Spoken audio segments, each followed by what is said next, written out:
जिस बहन बेटी के साथ या हमारे भाई बहनों के साथ जो अन्याय अत्याचार दबंग लोगों ने किया है, तो उसकी आवाज़ तुरंत बहुजन समाज पार्टी के कार्यकर्ताओं ने हर जिले में उठाने का काम किया है। और आपने देखा होगा, जब पूरे प्रदेश में अराजकता का माहौल ज़्यादा बढ़ गया, अन्याय अत्याचार ज़्यादा बढ़ गया, बलात्कार की रोक नहीं हो रही, हत्याओं की लगाम नहीं लग रही, तब इसके विरोध में 9 अगस्त 2023 को बहुजन समाज पार्टी के राष्ट्रीय कोऑर्डिनेटर माननीय आकाश आनंद जी और राज्यसभा के सांसद माननीय नीरे राम जी गौतम जी के नेतृत्व में आपने देखा होगा कि जनसैलाब भोपाल में उमड़ा था।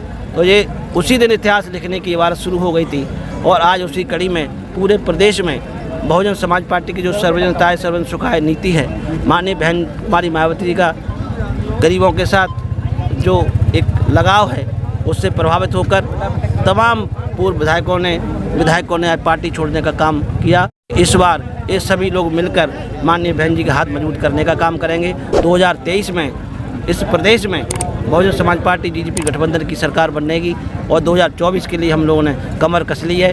माननीय बहन कुमारी मायावती जी को हम देश का प्रधानमंत्री बनाने का काम। किन मुद्दों पर काम होगा अगर आपकी सरकार बनती है? हमारी जब सरकार बनेगी तो ओबीसी समाज का जो 27% का मुद्दा है, जो 33 साल में भाजपा कांग्रेस ने किसी भी पार्टी ने पूरा नहीं किया, तो वो बड़ा मुद्दा है।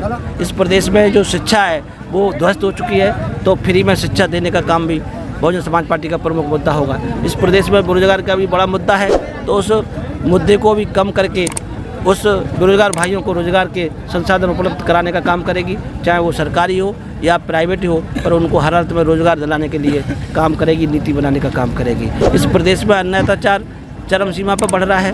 बहन बेटियों के साथ हर 3 घंटे में बलात्कार, उनकी हत्या हो रही है। Law and order Madhya Pradesh में भी लागू होगा और बहन बेटियों की सुरक्षा होगी। तो ये प्रमुख मुद्दे हैं। किसानों की भी तमाम समस्याएं होती है, बिजली की, पानी की और खाद की, बीज की, जिसमें ब्लैक होता है। तमाम उनको परेशानियों का सामना करना पड़ता है। हमने देखा कि खाद लेने आ रहे हैं तो 4-4 दिन में उनको खाद मिल पा रहा है, बीज मिल पा रहा है और बिजली के बिल उनके दुगने आते हैं।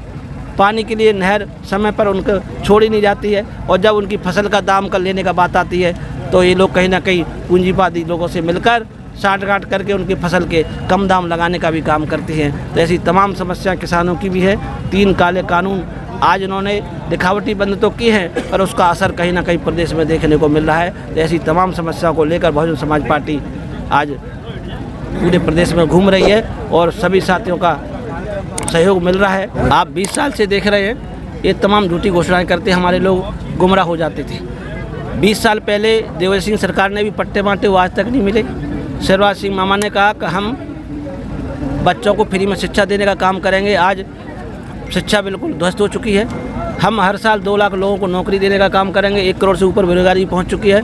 हम भ्रष्टाचार को कम करेंगे। इस प्रदेश में भ्रष्टाचार देख लिया होगा आपने, व्यापम घोटाला हो, चाहे वो खाद का घोटाला हो, चाहे वो जो कुपोषण बच्चे होते हैं उनके कुपोषित बच्चों के लिए जो खाद्यान्न होता है उसकी खरीदी का घोटाला हो, बच्चों की स्कूल की यूनिफॉर्म खरीदी का घोटाला हो, तमाम ऐसे भर्ती घोटाला आपने देखा हो, पटवारी का भर्ती घोटाला देखा हो।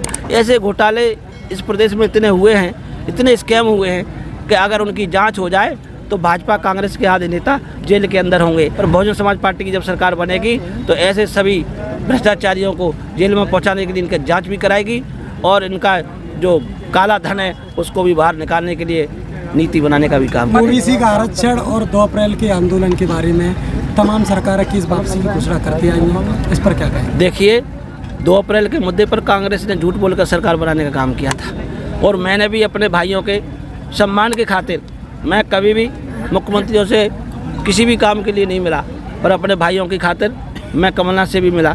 माननीय बहन जी ने बाहर से समर्थन भी दिया, पर उन्होंने उसको मजाक में डाल दिया। आज मौका आ गया ऐसे नौजवान भाइयों को, कमलनाथ सरकार को जो 15 महीने की सरकार रही उसको सिखाने का, और जो कांग्रेस पार्टी आज सपना देख रही है उस सपने को चकनाचूर करने का कि आप लोगों ने हमारे साथ 2018 में खिलवाड़ किया है, अब 2023 में युवा धोखा नहीं खाने वाला है। आपने रोजगार की बात की, आपने 15 महीने में कोई रोजगार नहीं दिया। और भाजपा की तो कहने क्या है, लाडली बहना योजना की 1000 की बात करते हैं पर उनके बच्चों को फ्री में शिक्षा देने की बात नहीं करते। आप राशन की बात करते हैं पर जो 3 एकड़ ज़मीन 2 एकड़ ज़मीन देने की बात नहीं करते हैं। आप उनको कोई ना कोई रोज़गार देने के लिए लालच करते हैं कि बोले हम आपको रोज़गार देंगे, मनरेगा में काम करने के देंगे, पर उनको परमानेंट रोज़गार देने की बात नहीं करते हैं।